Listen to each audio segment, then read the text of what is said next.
जय महाकाल दोस्तों। कैसे हैं आप लोग? आशा करता हूँ भले चंगे होंगे, मज़े में होंगे। दोस्तों, व्यक्ति जीवन में काफ़ी उछल कूद करता है, भागम दौड़ी करता है, कंपटीशन करता है, एक जगह पर पहुंचना चाहता है, कुछ चीज़ पाना चाहता है, कुछ सपने संजोता है जिन्हें सच करना चाहता है, जिन्हें साकार करना चाहता है। और ऐसे में कोई व्यक्ति जीवन की दौड़ में आधे में ही बाहर निकल जाता है। कल तक कह रहा था कि उसे ये करना है, यहाँ पहुँचना है, ये चीज़ को हासिल करना है, और एकदम से वो जीवन की रेस में से बाहर हो जाता है। तो इसे संसार में अकाल मृत्यु ऐसा नाम दिया गया। कभी कभी कोई व्यक्ति किसी कार्यवश घर से बाहर निकलता है और एकाएक उसका एक्सीडेंट हो जाता है, अकस्मात हो जाता है। कोई व्यक्ति किसी परेशानी की वजह से फांसी लगा लेता है। कोई व्यक्ति किसी तीर्थ स्थान में जाता है, स्नान करता है, वहीं डूब करके मर जाता है। तो कई ऐसी घटनाएं हैं कि जिसमें आकस्मिक तौर पर या खुद से व्यक्ति की मृत्यु हो जाती है, लेकिन वो ऐसी मृत्यु होती है जो समय सर नहीं होती है, कसमय होती है। तो ऐसी जो मृत्यु होती है, ऐसी मृत्यु को संसार में अकाल मृत्यु ऐसा नाम दिया गया। अकाल मृत्यु यानी अभी उसका समय नहीं आया था, काल नहीं आया था, और उसके पहले उसकी जीवन लीला समाप्त हो गई। यदि व्यक्ति संपूर्ण परिवार देखने के बाद में अपने लड़के बच्चे, उनकी शादी ब्याह और उनके बच्चे नाती पोते देखने के बाद में जाता है तो कहते हैं परम धाम को गया, ये व्यक्ति मुक्त हो जाएगा। लेकिन जो व्यक्ति आधे में ही संसार छोड़ करके चला जाता है, ऐसे व्यक्ति को अकाल मृत्यु ऐसा कहा जाता है। लेकिन मैं आपको बता दूं कि रामायण में स्पष्ट लिखा हुआ है, हानि लाभ यानी कि नुकसान और फायदा, हानि लाभ, जीवन मरण, जीवन और मृत्यु दोनों ही चीज़ों का उल्लेख है।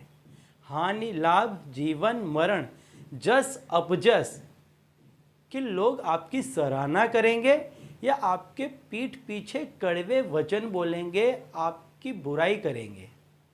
तो ये सारी चीज़ें, हानि लाभ, जीवन मरण, जस अपजस, विधि हाथ, कि सारी चीज़ पहले से तय है।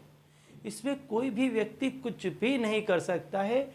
जो आपके भविष्य में लिखा है आपके साथ वही होना है। तो अकाल मृत्यु ये जो शब्द कहा गया, ये क्यों कहा गया? क्यों ऐसा कहा गया कि व्यक्ति आधे में ही छोड़ करके चला गया? और क्या ऐसा उपाय किया जाए कि जिसके चलते व्यक्ति इस तरह से जीवन की जो दौड़ है, जो जीवन की नौका है, उसमें से आधे में ही उतर ना जाए, आधे रास्ते में ही, मझधार में ही वो अपने परिवार को छोड़ करके न चला जाए। तो जैसे रामायण में स्पष्ट लिखा है कि ऐसा कुछ भी नहीं है, अकाल मृत्यु जैसी कोई भी चीज़ नहीं है। जिसका जब समय आएगा, जहाँ समय आएगा वहीं उसकी मृत्यु होना है, ये तय है। एक बहुत ही अच्छा प्रसंग है, मैं आपको बता देता हूँ कि एक तोता था। तोता उड़ते हुए जा रहा था और उसने उड़ते हुए जाते जाते देखा कि उस पर एक बाज पक्षी अटैक कर रहा है। उसने उस बाज पक्षी के रूप में अपने काल को देखा। अब वो इतना घबरा गया और उसी समय उस बाज पक्षी ने उसको देख करके, क्योंकि वो पहचान गया कि ये मेरा काल है, उसने उस काल ने उसको देख करके मुस्कराया। अब वो समझा कि ये मुझे लेना आया है, मेरा जाना तय है, मुझे कोई भी रोक नहीं सकता है। घबराहट के कारण वो अपनी जो जगह थी, निश्चित जगह थी, उसका घर था, उस पेड़ में, उस घोंसले में वो नहीं गया। वो उड़ता ही गया, उड़ता ही गया, उड़ता ही गया, और इतने गाढ़ जंगल में चला गया, इतने गाढ़ वन में अंदर चला गया कि उसने सोचा कि यहाँ तक यमराज नहीं पहुँच पाएंगे, उसका काल वहाँ तक नहीं पहुँच पाए।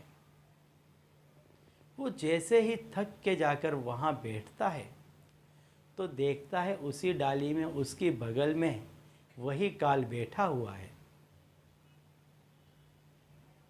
तोता घबरा जाता है, प्रश्न करता है कि ये क्या है,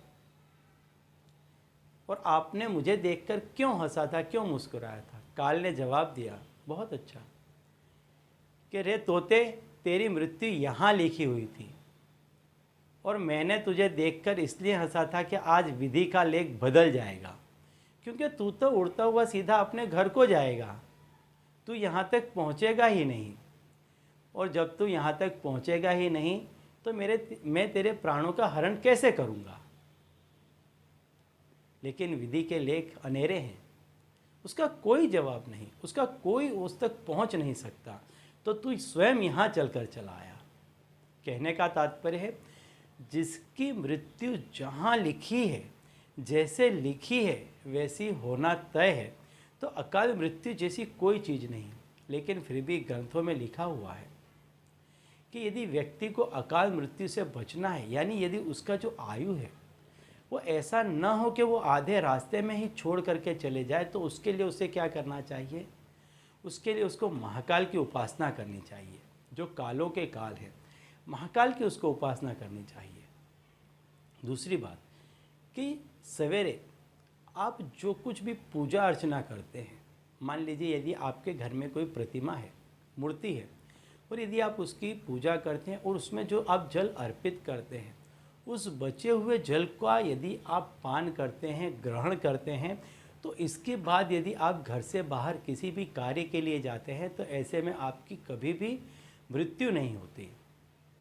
इसके साथ साथ जो मैंने बताया कि महाकाल की उपासना करें, और महाकाल का जो महामृत्युंजय मंत्र है उसका व्यक्ति यदि लगातार जाप करे, किसी किसी की कुंडली में भी लिखा होता है, तो यदि आपको अकाल मृत्यु से बचना है तो आप महामृत्युंजय मंत्र का जाप करें।